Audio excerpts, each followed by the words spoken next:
राज्यातील प्रचार तोफा आज थंडावणार। उमेदवार मतदारांना आता प्रतीक्षा बुधवारची।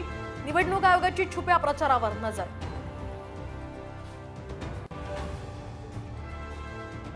बारामतीत आज अजित पवार आणि शरद पवारांची सांगता सभा। काका पुतळे काय भूमिका मांडणार याकडे सर्वांचं लक्ष।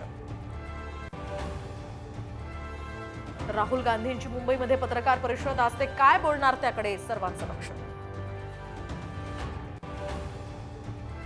मुख्यमंत्री एकनाथ शिंदे आज थोरातांच्या बालेकिल्ल्यात, तर उद्धव ठाकरेंची मातोश्रीच्या अंगणात सभा।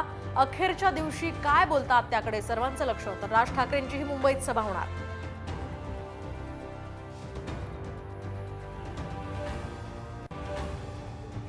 मी मुख्यमंत्री पदाच्या शर्यतीत नाही। साम टीव्हीवर मुख्यमंत्री शिंदेंची एक्सक्लुझिव्ह मुलाखत। पुढचा मुख्यमंत्री हा महायुतीचाच होणार असल्याचाही व्यक्त केला विश्वास।